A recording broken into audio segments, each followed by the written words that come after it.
म्हणजे नागपूरला आल्यानंतर दीक्षाभूमीला वंदन करायला नेहमी आम्ही येत असतो. इथंच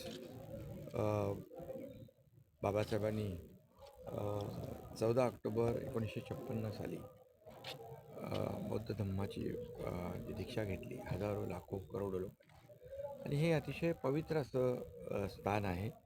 आणि इथं येणारा प्रत्येकजण इथं येऊन नतमस्तक होऊन जातो आणि एक प्रेरणा आणि ऊर्जा घेऊन जातो.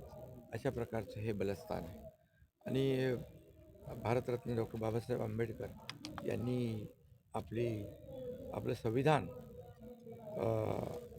भारताचं संविधान, जे जगातलं सर्वोत्कृष्ट असं संविधान तयार केले, आणि त्या घटनेच्या आधारावर आपल्या देशाचा कारभार चालतो, राज्याचा कारभार चालतो, आणि एक सर्वसामान्य माणूस मुख्य प्रवाहात आला पाहिजे, न्याय शेवटच्या घटकापर्यंत पोचला पाहिजे, आणि समता आणि बंधुता याची शिकवण बाबासाहेबांनी दिली.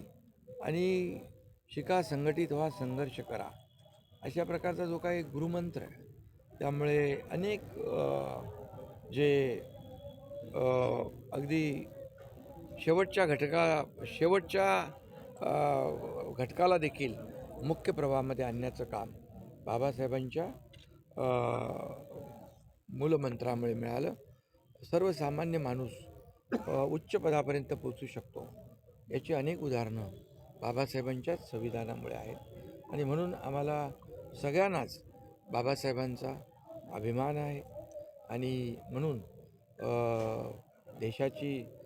देशाचा संविधान दिन म्हणून देखील आपण 2015 सालापासून साजरा करतो. भारताचे प्रधानमंत्री नरेंद्र मोदी साहेबांनी 15/2015 भारतात संविधान दिन देखील साजरा करायला सुरुवात केली.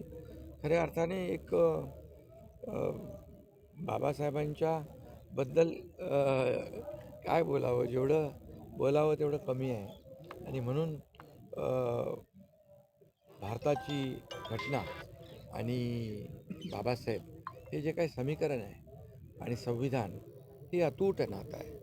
आणि म्हणून मी भारतरत्न डॉक्टर बाबासाहेब आंबेडकर यांना विनम्र अभिवादन करतो. अधिवेशनाचा शेवटचा दिवस आहे. अनेक महत्त्वाचे निर्णय तुम्ही या काळात घेतलेले आहेत. आज अंतिम आठवडा प्रस्ताव आपण देखील वरच्या सभागृहात मांडला.